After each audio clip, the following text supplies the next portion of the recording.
성도들과 또 교우들 위해 하나님의 놀라운 은혜와 또 축복과 평강이 가득하기를 간절히 축원합니다.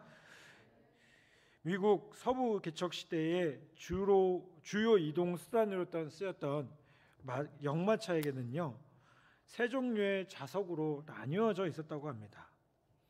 1등석, 2등석, 3등석이 있었는데요, 그 당시에는 도로라는 게 딱히 없었기 때문에 포장되지 않는 길을 달리다 보면 이 역마차가 어떨까요? 고장이 나기가 쉬운 모습이었습니다. 그래서 어느 좌석에 앉았냐에 따라서 역마차가 고장 날 때에 담당해야 할 임무가 달랐다고 합니다. 먼저 1등석에 앉은 사람은요, 어떨까요?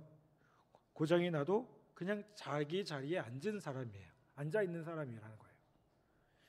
2등석에 앉아 있는 사람은요, 고장이 나면 마차에서 내려와서 그 마차가 다 수리될 때까지 길가에서 구경하는 사람이라고 합니다. 반면 3등석에 앉은 사람은 어떤 사람일까요?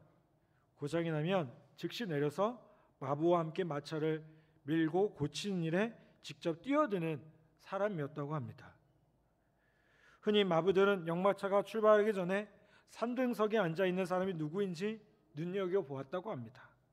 왜냐하면 3등석 승차권을 가진 사람들이 일꾼의 역할을 제대로 해줄 때 역마차가 목적지까지 도착할 수가 있었기 때문에 그렇습니다. 여러분, 우리가 교회에서 섬기며 나아갈 때에 역시나 세 종류의 사람들이 있어요.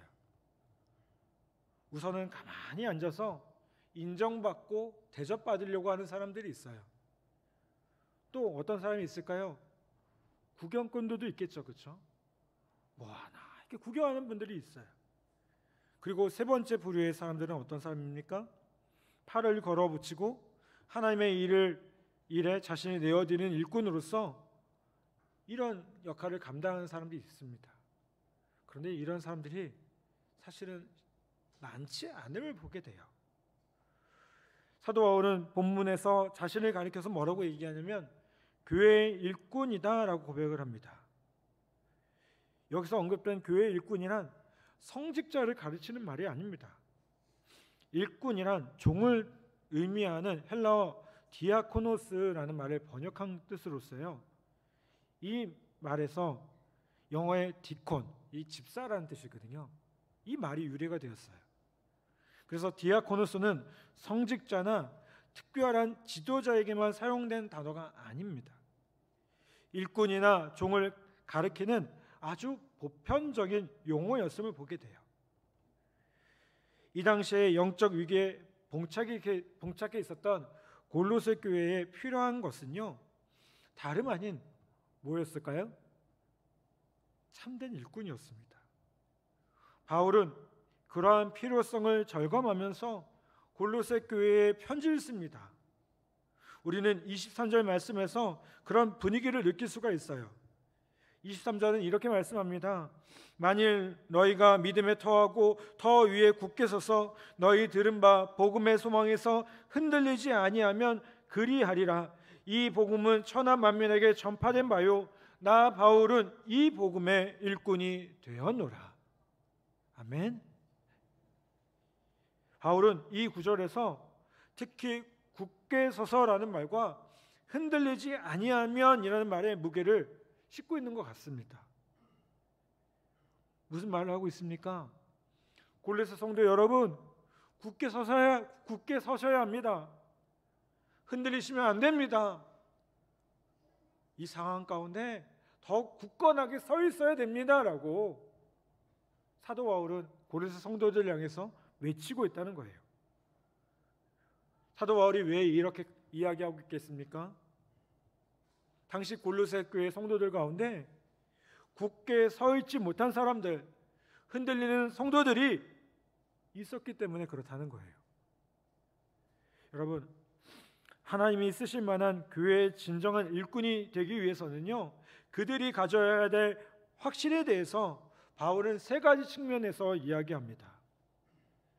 먼저 23절에 보면 바울은 자신을요, 교회 일꾼이라고 고백하기에 앞서 뭐라고 고백하느냐? 복음의 일꾼으로 고백을 합니다. 여러분, 이 순서가 아주 중요해요. 뭐가 먼저 나온다고요? 복음의 일꾼이요. 여러분, 복음에 대한 확신이 없는 채로 단지 교회에 다닌 연수가 길다는 이유만으로 어느새 보면 교회 일꾼이 된 사람의 경우 교회에 때로는 어려움을 주는 경우가 있음을 보게 돼요. 여러분, 교회에 덕을 끼치는 사람이 되기보다 교회를 마치 사회의 조직과 같은 것으로 그렇게 이끌어가려고 살려고 하는 사람들이 있음을 보게 돼요. 여러분, 교회가 가진 가장 값진 자산이 무엇입니까? 건물입니까? 뭔가 재정이 풍성한 것이 교회의 자산입니까? 아니었어요. 여러분, 초대교회를 한번 생각해 보세요. 초대교회는 건물도 없었습니다. 초대교회는요, 특별한 프로그램도 없었어요. 초대교회는 뭐 있었어요? 복음밖에 없었어요. 교회가 가진 가장 큰 자산은 뭐예요? 복음이었어요. 그런데 이 복음이요, 그 당시 그 세상을 뒤집어 놓았습니다. 여러분, 초대교회는요, 복음의 능력을 확신하는 일꾼들로 풍성했다는 겁니다. 여러분, 복음이 왜 중요합니까? 복음만이 사람을 구원할 수 있고요, 복음만이 인간을 변화시킬 수 있기 때문에 그래요. 복음만이요, 사람을 구원하며 변화시킬 수 있다고 믿는 것이 복음의 능력에 대한 확신, 복음의 소망에 대한 확신이라는 겁니다. 여러분, 우리가 먼저 복음의 소망, 그 복음의 능력으로 가득 찰 때 참된 교회의 일꾼이 될 수 있음을 기억하기를 간절히 바랍니다. 복음으로 먼저 나 자신이 변화되어져서 흠없고 책망할 것이 없는 사람으로 세워지려고 할 때, 여러분, 우리는 참된 교회의 일꾼이 될 수 있는 거예요. 이 순서가 바뀌면 안 됩니다. 내가 복음으로 충만한가? 복음의 능력으로 내가 세워지려고 하는가? 여러분, 이 부분을 다시 한번 점검하고 확인하는 귀한 은혜가 있기를 간절히 바랍니다. 우리가 교회 생활을 하다 보면요, 자연스럽게 교회 일들을 하게 됩니다. 우리 찬양단으로, 또 교사로, 또 주방봉사로, 깡패봉사로 교회를 청소하고 관리하고 여러 가지 역할들을 합니다. 그런데 여러분, 이런 교회 일들을 할 때 일의 목표를 제대로 알아야 돼요. 교회 일을 하는 사람들 가운데는요, 기도하기 위해 기도하고요, 성경 공부하기 위해 성경 공부하고요, 봉사하기 위해 봉사하는 사람들이 있어요. 이거 뭐 하는 거예요? 이 뭐가 잘못됐냐고 이렇게 착각하시면 안 돼요. 여러분, 그리스도인들이요, 목표를 잃어버린 채 그저 종교적인 형식, 이 행위가 목적이 되면 안 된다는 거예요. 여러분, 우리가 찬양하기 위해 찬양하는 게 아닙니다. 그렇죠? 우리가 이 시간 예배를 예배하기 위해서 하는 게 아닙니다. 예배는 왜 하는 거예요? 하나님께 영광 돌리는 거예요. 이 목표가 분명하셔야 돼요. 근데 이 목표를 잃어버린 채 내가 그냥 예배하는 것이 즐거워서, 내가 그냥 사람들 앞에 서는 것이 즐거워서 예배하다 보면요, 어떻게 돼요?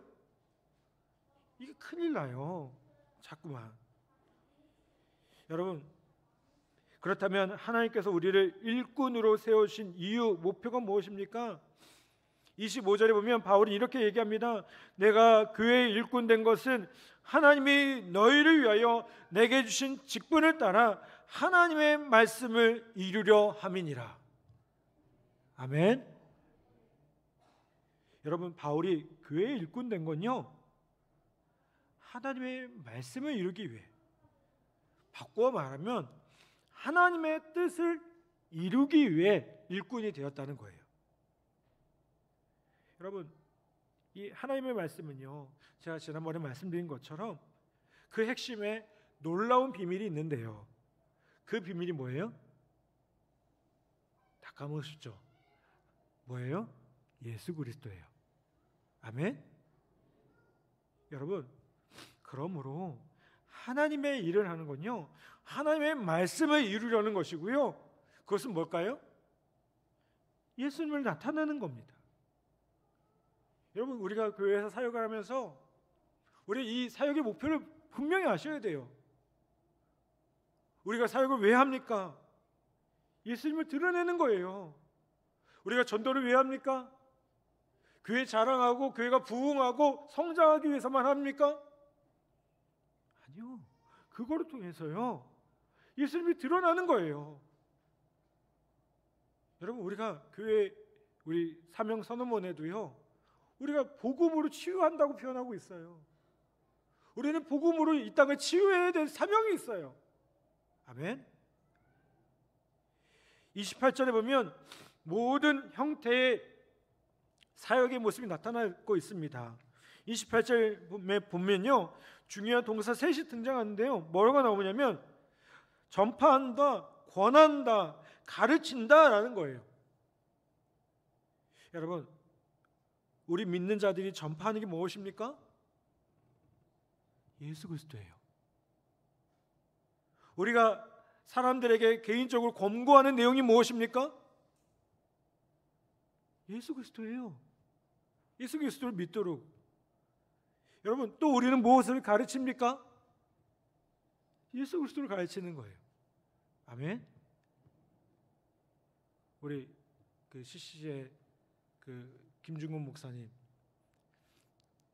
백문 일답이라는 게 있잖아요. 한번 해볼까요? 제가 물어보면 대답은 뭐예요? 예수 그리스도. 여러분, 우리의 소망은 누구입니까? 우리의 희망은 무엇입니까? 우리가 살아가는 이유가 무엇입니까? 우리가 찬양하는 이유가 무엇입니까? 우리가 온전히 주님을 높이는 이유가 무엇입니까? 우리가 복음을 전파하는 이유가 무엇입니까? 우리가 봉사하는 이유가 무엇입니까? 아멘. 우리의 소망은 뭐예요? 예수 그리스도예요. 우리가 가르치는 이유요, 우리가 전파하는 이유요, 예수 그리스도라는 거예요. 여러분, 우리가 교회 일을 감당할 때 그냥 어거지로 뭔가 책임감을 가지고, 여러분, 그렇게 하려고 하지 말고, 내가 이거 하면 사람들이 날 좋아해 주겠지, 여러분, 그거 생각하지 마시고요. 오직 예수 그리스도만을 드러내는데 그 모든 것들을 감당하는 우리 모두가 되기를 간절히 바랍니다. 아멘. 우리 29절 말씀 한번 다시 한번 읽어볼까요? 29절 말씀 함께 봉독합니다. 시작. 이를 위하여 나도 내 속에서 능력으로 역사하는 이의 역사를 따라 힘을 다하여 수고하노라. 아멘. 여러분, 이를 위하여라는 말이 나옵니다. 무엇을 말하는 걸까요? 그 앞구절인 28절에 보면 각 사람을 그리스도 안에서 완전한 자로 세우려고 하는 일을 말해요. 바울은요, 그 목표를 위해서 자기 속에서 능력으로 역사하는 이의 역사를 따라, 내 속에서 능력으로 역사하는 이의 역사를 따라 힘을 다하여 수고한다라고 고백을 해요. 이 말 무슨 뜻입니까? 힘을 다하여 수고한다. 모든 에너지가 다 소진될 때까지, 우리가 찬양하는데요, 그냥 이렇게 하는 게 아니에요. 힘을 다해서 하는 거예요. 우리가 티를 하고 말씀을 함께 배우고 성경 공부를 하는데 그냥 쉬엄 하는 거 아니에요. 어떻게 하는 거예요? 힘을 다해서. 여기 티 인도하시는 분들 아시잖아요. 한번 그 티를 하고 나서 준비하고 그 일들을 할 때 얼마나 힘이 드십니까? 바울이 바로 그런 마음으로 하고 있어요. 여기 주일학 교사들 계시죠? 학생부 교사들도 계실 겁니다. 그 아이들을 가르치기 위해서 여러분 얼마나 많이 준비하십니까? 얼마나 많이 수고하십니까? 여러분, 사도 바울은 다 에너지가 소진될 때까지 그 일들을 한다고 해요. 제가 아는 선임 목사님은 1월 날 그 예배가 다 끝나면 완전히 뻗어버린대요. 제가 그 얘기 듣는데 왠지 부끄럽더라고요. 아니, 근데 그분 이렇게 설교하시는 내용들 이렇게 보면 정말 그 열정적으로 그렇게 하세요. 그렇게 힘을 다해서. 제가 옆에서 좀 살살 하세요, 살살 하세요 그런데 그분이 한 얘기가 그렇게 알아들을 것 같대요. 네. 여러분, 우리가 신앙생활을 그저 너무 편하게 하려고만 하고 있지 않는가요? 우리가 분명히 하나님 나라 위해서 살아가고 우리 국군복음화를 위해서 살아간다고 하는데 그냥 즐기면서 그냥 너무 쉽게만 하려고 하고 있지는 않습니까? 여러분, 주님의 몸된 교회를 위해서 하나님의 뜻을 실현하는데 여러분 때로는 고난이 찾아옵니다. 그런데요, 그것에 기꺼이 동참하는 사람에게는 하나님이 주시는 놀라운 기쁨이 있음을 보게 돼요. 바울은 그것을 특권으로 생각했다는 겁니다. 여러분, 오늘 우리가 주님의 일을 하면서 찾아오는 그 고난들, 어려움들, 문제들, 오히려 그것이 특권이 되고 나의 자랑이 될 수 있기를 간절히 바랍니다. 아멘. 내가 교회에서 무슨 직분 받았어? 내가 뭐해서 목사님께 인정받았어? 사람들이 인정받았어? 이거 특권 아닙니다. 우린 누구한테 인정받으면 됩니까? 예수 그리스도 주님 앞에 섰을 때 인정받으면 돼요. 뭐라고요? 잘했다, 충성된 종아. 그렇게 힘들게 애쓰면서 수고했던 그 모습 내가 알아. 얼마나 힘들었니? 얼마나 어려웠니? 그런데도 그 자리에서 최선을 다하는 그 모습 내가 알아. 여러분, 우리가 주님 앞에 그렇게 인정받기를 간절히 바랍니다. 찬송가 작사가 중에 프란시스 해버가이라는 그 여성이 있습니다. 이분은 영국에서 태어나서요, 수도 원장의 딸로 자란 아주 특별한 어린 시절을 갖고 있는 분입니다. 그러다가 독일로 유학 오면서 처음으로 그 고생이라는 것을 경험하게 돼요. 몸에 병까지 들어서 치료를 받던 중에 그 사람은 어느 날 듀셀도르프라는 도시의 작은 화랑에 들어갔다가 그림 한 점을 보게 됩니다. 렘브란트라는 그 네덜란드 화가의 작품으로 에게 호모라는 제목의 십자가에 달려 고난당하는 그리스도를 묘사한 작품이었습니다. 그 그림의 아래에는 이런 글귀가 쓰여져 있습니다. 내가 너를 위하여 내 생명을 주었는데 너는 나를 위하여 무엇을 주느냐. 그림 앞에 생각이 잠긴 프란시스는요, 그동안 예수를 믿으면서도 주님을 위해서 한 번도 고난받은 적이 없다는 사실에 부끄러움을 느낍니다. 그리고 그날 밤 집에 돌아온 이 프란시스는 펜을 들어서 찬송시를 한 편 적습니다. 그 찬송시가 뭐냐면 찬송가 311장입니다. 311장은 이렇게 찬송하죠. 내 너를 위하여 몸버려 피 흘려 내 죄를 속하여 살 길을 주었다. 널 위해 몸을 주건만 너 무엇 주느냐. 널 위해 몸을 주건만 너 무엇 주느냐. 아버지 보좌와 그 영광을 떠나서 밤 같은 세상에 만 백성 구하려 내 몸을 희생했건만 너 무엇하느냐? 내 몸을 희생했건만 너 무엇하느냐? 여러분, 예수님을 위해 고난받은 적이 있으신가요? 저도 생각해보면 이게 많지 않았던 것 같아요. 아니, 잘 생각이 안 날 때가 있어요. 너무 부끄러운 얘기예요. 목사로서 인정받고 목사로서 성도들한테 대우받으려고 했던 참 많은 것 같아요. 그런데 희생한 게 부끄럽지만 잘 생각이 안 나요. 여러분, 교회가 참 많아요. 그렇죠? 한국에 참 교회가 많아요. 그런데 왜 세상은 변하지 않죠? 부대마다 교회가 참 많아요. 근데 왜 부대가 변하지 않죠?